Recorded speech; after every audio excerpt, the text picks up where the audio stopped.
So, a day in the life of myself as a comic academic is quite an interesting one. So, I'm juggling quite a few things at the moment, and the main aspect of my career is actually a lecturer in digital arts at Wits University in Joburg.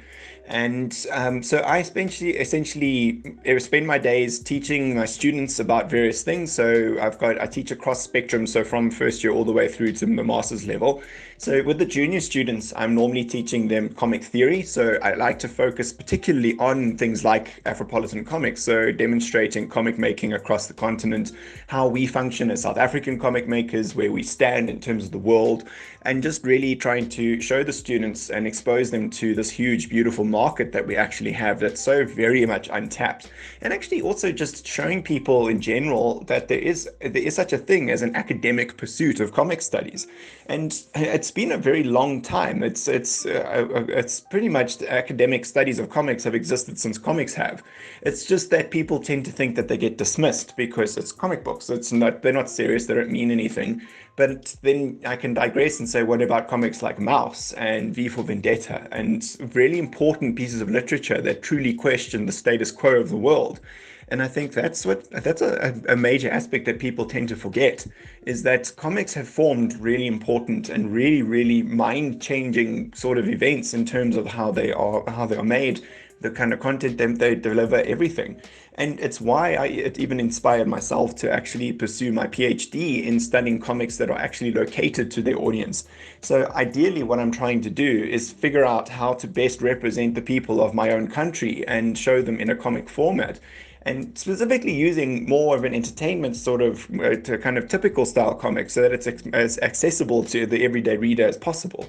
So by doing that, I'd like to try and investigate the use of pop culture and the use of artifacts that people love and know and are so wonderfully exposed to now, thanks to the Marvel Cinematic Universe and video games and animated series. So I think that's something that's actually, comics have finally become something that's mainstream, that's accessible, that's acceptable even. And now is about the best time to actually pursue this kind of research because, especially from an African perspective, there's not enough done yet. I would describe my experience as one of the curators of the Afropolitan Comics exhibition as incredibly exciting and immensely fulfilling. So this was an experience that I've only ever really dreamed of because since I was a little kid, I've been wanting to see and experience and really truly understand comics across the African continent. And before, I mean, in the early 90s, you wouldn't have even thought that would be possible. And it's thanks to the advent of things like the internet that we've been able to actually reach across such a massive and enormous and beautiful place and find some truly talented and remarkable individuals that have got some really amazing work, as I'm sure you can see from the exhibition itself. So that's what makes me so excited about the exhibition is that not only did I get to meet these artists, but I get to share them with the entire world. And that is so exciting because we're so used to seeing American comics and British comics and French bande dessinée and even Japanese manga.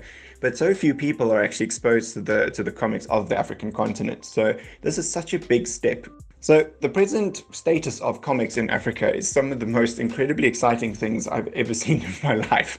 So it brings me so much joy, especially seeing the work of people like Juniba, who has actually truly developed something that I could very much describe as an African aesthetic in comic art.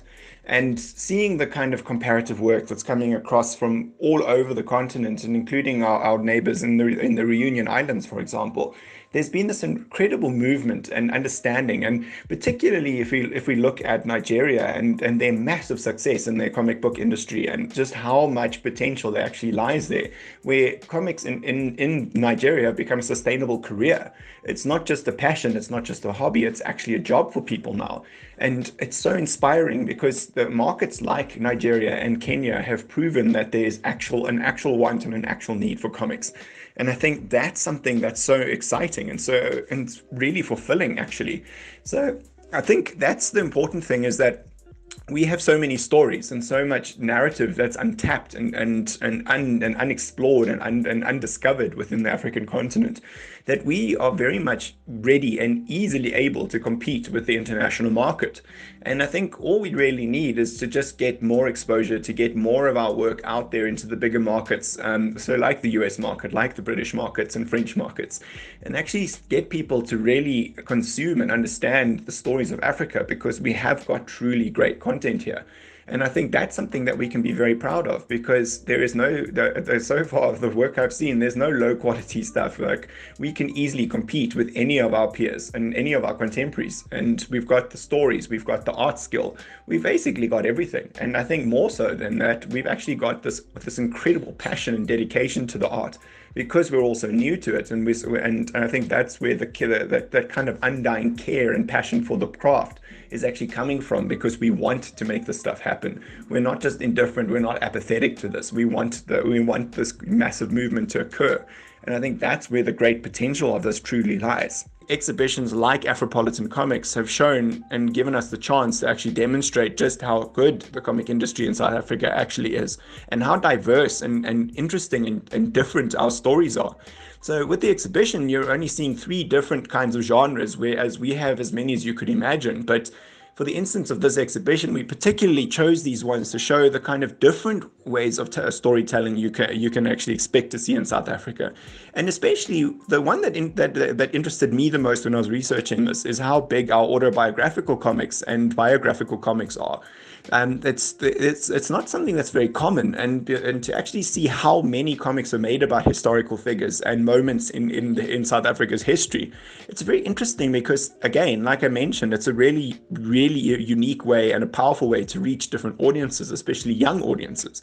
So it fascinates me that we have got this kind of link to our history and respect towards our history. And even things like the folklore section is very much linked to, again, the history of South Africa and the kind of things that we explored. And we have so much shared history, especially in Southern Africa, between the various countries of our border, of our neighboring countries like Botswana, like Mozambique and Zimbabwe and Zambia, and all the countries that are nearby. You can see, like, the story of Kariba, for example. It's one that resonates so much with so many audiences, because it was such an interesting story to begin with.